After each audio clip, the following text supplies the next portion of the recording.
नमस्कार, आप देख रहे हैं आंचलिक खबरें। मैं नेहा द्विवेदी आपके साथ। आज बिहार विधानसभा की 121 सीटों पर वोट डाले जा रहे हैं। इस बार का सियासी समीकरण समझने से पहले 2020 के विधानसभा चुनाव के नतीजों पर गौर करना जरूरी है। पिछली बार एनडीए इतना एकजुट नहीं था। तब लालू प्रसाद यादव की पार्टी आरजेडी के नेतृत्व वाले विपक्षी महागठबंधन ने पहले चरण की 121 सीटों में से 61 सीटों पर जीत हासिल की थी। पिछली बार यहां आरजेडी खेमे का प्रदर्शन बेहतर था। एनडीए को 59 सीटें मिली थी। शाहाबाद क्षेत्र एनडीए की कमजोर कड़ी मानी जाती है। यहाँ के भोजपुर, रोहतास, बक्सर और कैमूर जिले में भाजपा को 2020 के बाद 2024 के चुनाव में भी हार झेलनी पड़ी। अब आपको बताते हैं, देखिए 121 सीटों पर अभी इस वक्त वोट डाले जा रहे हैं। इस बार सियासी समीकरण समझने वाली बात है। सारी पार्टियां एक दूसरे की टांग खींचने में लगी हुई हैं। बिहार में जो चल रहा है वो किसी से छिपा नहीं है। एनडीए इतना एकजुट नहीं था उस वक्त जब हम 2020 की अगर बात करते हैं, लेकिन इस बार एनडीए बेहद मजबूती के साथ पूरे बिहारी खेमे में लगा हुआ है। गृह मंत्री अमित शाह, प्रधानमंत्री नरेंद्र मोदी, योगी आदित्यनाथ, तमाम जैसे दिग्गज नेता जो हैं वो जाके प्रचार प्रसार कर रहे हैं। वहां पे लोगों को ये भरोसा दिला रहे हैं कि अगर बिहार में एनडीए की सरकार आती है तो ये कहीं ना कहीं उनके लिए बहुत अच्छी बात है। 2020 के चुनाव में लालू यादव की पार्टी ने शाहाबाद रीजन के साथ साथ पटना, सारण, भोजपुर और सिवान जैसे कई अहम जिलों में बेहतर प्रदर्शन किए। इस बार एनडीए की तरफ से इस क्षेत्र पर काफी फोकस किया गया है। भाजपा ने बड़ी संख्या में शाहाबाद क्षेत्र के जिलों में स्थानीय नेताओं को आगे बढ़ाया। वैसे 2010 तक एनडीए का यहां दबदबा देखा जाता था, लेकिन 2015 से सीन बदल गया। नीतीश कुमार के लालू यादव के साथ जाने से यहाँ की भगवा जमीन खिसक गई। इस बार भाजपा के नेतृत्व वाले एनडीए को उम्मीद है कि अपने मजबूत गठबंधन, सहयोगियों और कल्याणकारी योजनाओं के सहारे वो बेहतर प्रदर्शन करेंगे। आज वोटिंग होने वाली है।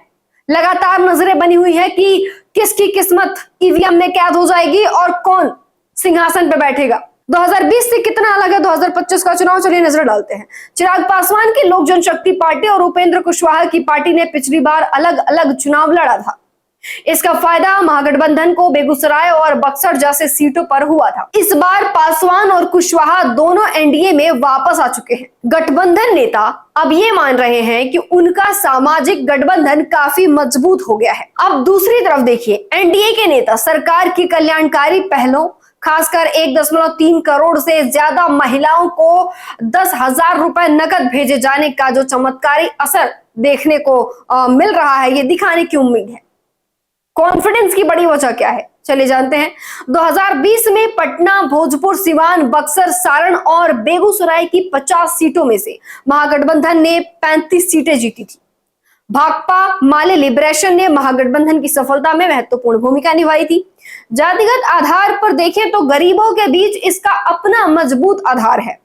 टीओआई की रिपोर्ट के मुताबिक एक भाजपा नेता ने दावा किया है कि एनडीए को इन जिलों के साथ साथ मगध और शाहाबाद क्षेत्रों में बड़ी रिकवरी की उम्मीद है, जहां 11 नवंबर को दूसरे चरण में मतदान होना है।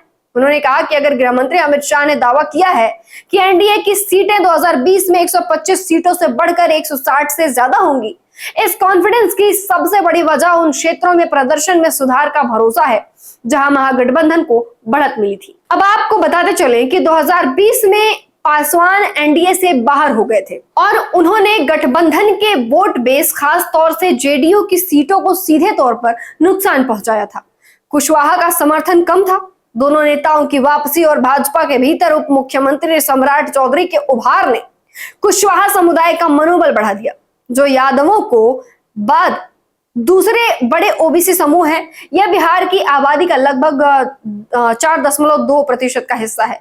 दूसरे चरण की वोटिंग 11 नवंबर को है। सभी सीटों के नतीजे 14 नवंबर को आएंगे। लेकिन फिलहाल सवाल आपके लिए है कि देखिए, बिहार में वोटिंग जारी है और लगातार एक एक वोट लोगों की किस्मत तय कर रहे हैं। अब आप भी कमेंट करके बताइए, आपने किसको वोट दिया और वोट दिया तो क्यों दिया। क्या आप भी जानना चाहते हैं, देखना चाहते हैं कि एनडीए विकास की राह पर है या नहीं। फिलहाल के लिए बस इतना ही। जुड़े रहिए हमारे साथ, देखते रहिए आंचलिक खबरें। अपनों की खबर आप तक, बिहार की सियासत में हमारे साथ लेते रहिए पल पल का अपडेट। धन्यवाद।